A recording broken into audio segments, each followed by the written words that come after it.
The following interview was done up in Pittsburgh, Pennsylvania at Cornerstone Television with Dick Hatch.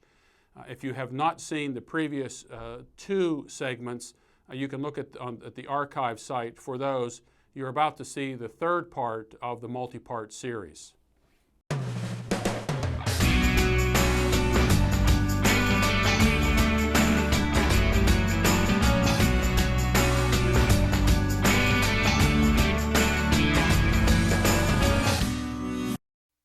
Once again, we're back here with Gary DeMar, author of America's Christian History, The Untold Story, AmericanVision.com, right?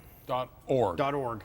AmericanVision.org. The reason is that I forgot how I put that in, because I apologize for the .com. We do have the commercial site is .com, the organizational site is .org, so they'll get us either way. Good. We're talking about America, whether or not this is a Christian nation.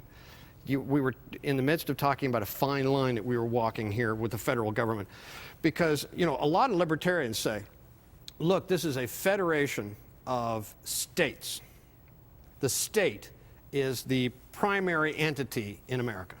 The federal government just has no business regulating the states. We're supposed to be coming together as a cooperative, for lack of a better term. And the federal government doesn't have the right to collect taxes. It doesn't. It's supposed to defend us and build the highways. And other than that, they should shut up, and it all should be states' rights. Do you agree with that? I'm pretty close to that position. I really am. Now, this is why it takes the responsibility of Christians to get involved at the local level. We tend to see everything as coming from Washington. We've been kind of conditioned that way. If you want to make your state great, then you've got to get involved at the state level. And I think there are times when you say no to the federal government. I mean, our founders said no to the Supreme Court at times. They just said, you don't have jurisdiction here. We've given that up. The states have given it up. The federal government says, we're going to pull highway dollars. We're not going to send highway dollars to the state of Pennsylvania or the state of Georgia if you don't do the following, and so the states capitulate. It's really interesting, because that mindset that the federal government is really the government is really sad, because it means running for the House of Representatives or running for the dog catcher or sheriff or whatever has become, you know, not something Christians do. There's a wonderful Christian judge, just a magistrate, but she makes a huge difference in our church. I mean, in the way she handles what she handles.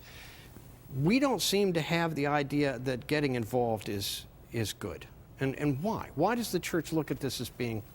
Well, I've written another book called Myths, Lies, and Half-Truths, and it deals with Christians have this perception that they shouldn't be involved, that there are prime theological reasons why they shouldn't be involved. They'll say the world is evil.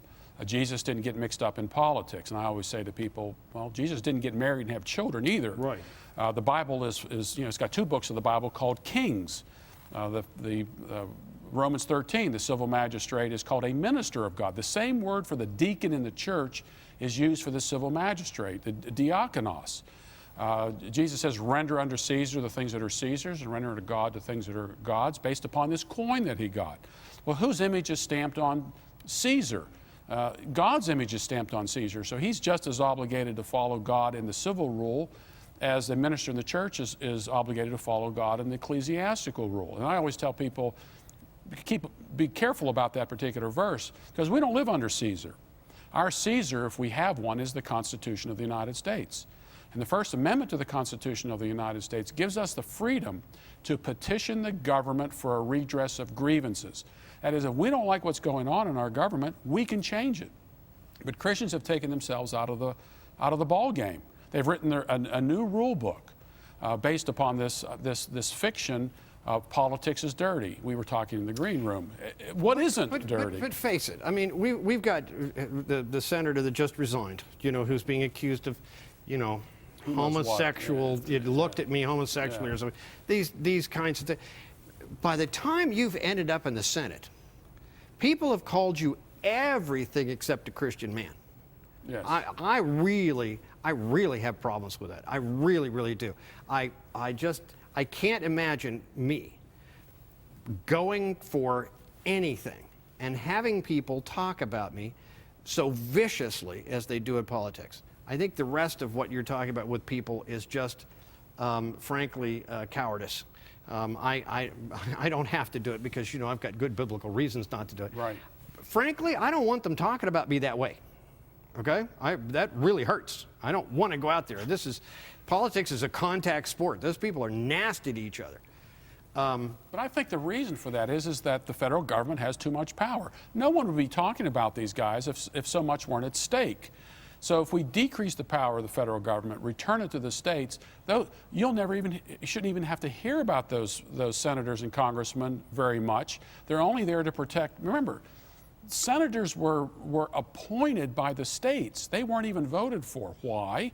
They were sent up there to protect the interests of the state, not to protect the interests of the people. That's what Congress was all about.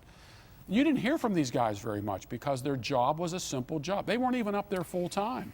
You know, I have to take another break, but I'm going to tell you that if somehow in my contracting business I earn enough money, you know, these billboards that have been popping up all over the country, I want to put my 11-year-old daughter on there and say, vote Gabriella.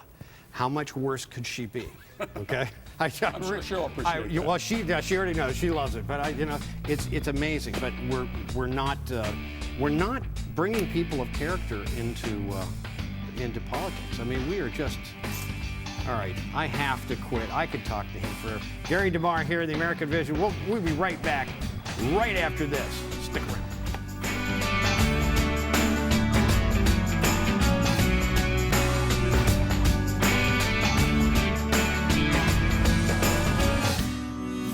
For more related to today's topic, check out America's Christian History, The Untold Story.